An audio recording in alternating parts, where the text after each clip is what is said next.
అందరికీ నమస్కారం. ఈ రోజున Andhra Pradesh film chamber of commerce Nellore division coordinator Anantha Rao గారి ఆధ్వర్యంలో దర్శకరత్న దాసరి నారాయణరావు గారి జన్మదిన వేడుక ఈ రోజున ఇంత ఘనంగా ఇక్కడ చేసుకోవడం చాలా ఆనందదాయకం. ఈ కార్యక్రమానికి విచ్చేసినటువంటి మన ఛాంబర్ మెంబర్స్కి, అలాగే 24 క్రాఫ్ట్స్కి, అలాగే కళాకారులకి, కళాభిమానులందరికీ కూడా నా ధన్యవాదాలు తెలియజేసుకుంటూ ఉన్నాను. దాసరి నారాయణరావు గురించి చెప్పాలంటే ఆయనకు ముందు దర్శకత్వంలో నటించినటువంటి హీరోలు అయితేనేమి, దర్శకులు అయితేనేమి, ఆ రోజుల్లో హీరోను బట్టి సినిమాకు ఒక వాల్యూ ఉండేది. దాసరి నారాయణరావు గారు వచ్చిన తర్వాత దర్శకత్వానికి ఒక విలువ అంటూ తీసుకొచ్చి దర్శకుడిని బట్టి సినిమాకి వెళ్ళాలనే ఆలోచన కలగజేసినటువంటి వ్యక్తి దాసరి నారాయణరావు గారు.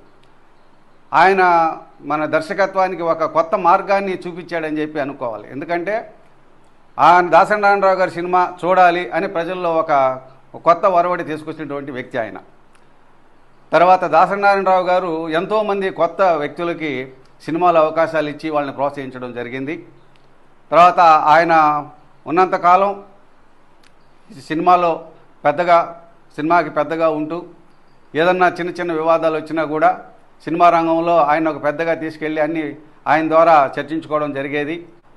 అలాంటి మహోన్నత వ్యక్తిని ఈ రోజున Andhra Pradesh film chamber of commerce Nellore division తరపున అనంతరావు గారి ఆధ్వర్యంలో ఇక్కడ ఈ కార్యక్రమాన్ని ఎంతో ఘనంగా నిర్వహించుకోవడం ఆనందదాయకమని తెలియజేసుకుంటూ, ఇలాంటి కార్యక్రమాలు ముందు ఇంకా అనేకమైనటువంటి కార్యక్రమాలు ఈ ఛాంబర్ తరపున నిర్వహించాలని కోరుకుంటూ సెలవు తీసుకుంటున్నాను.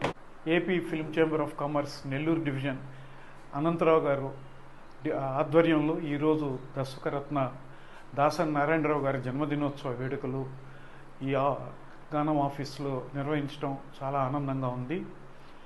దర్శకరత్న దాసరి నారాయణరావు గారి గురించి చెప్పటం అంటే చాలా కొండని అద్దంలో చూపించినట్లు అవుతుంది.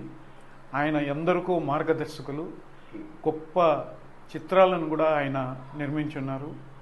ఎంతోమంది ఎస్టాబ్లిష్డ్ ఆర్టిస్టులకు కూడా వారి చిత్రాల్లో, వారి జీవితంలో, వారి సినీ జీవితంలో మలుపుగా మారినటువంటి సన్నివేశాలు గతంలో చూసుకుంటే చాలా ఉన్నాయి. నాగేశ్వరరావు గారికి ప్రేమాభిషేకము, రామారావు గారికి బొబ్బిలి పులి, ఇలా చెప్పుకుంటూ పోతే గొప్ప గొప్ప నటులకు కూడా ఆయన ఎన్నో విజయవంతమైనటువంటి చిత్రాలు అందించి ఉన్నారు.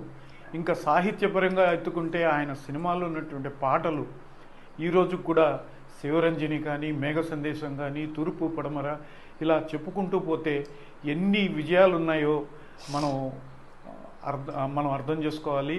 అటువంటి మహోన్నత వ్యక్తి యొక్క జన్మదిన వేడుకలలో పాల్గొనే అవకాశాన్ని నాకు కల్పించినటువంటి AP film chamber of commerce Nellore division convener Anantha Rao గారికి, మిగతా సభ్యులందరికీ కూడా ధన్యవాదాలు తెలుపుకుంటున్నాను.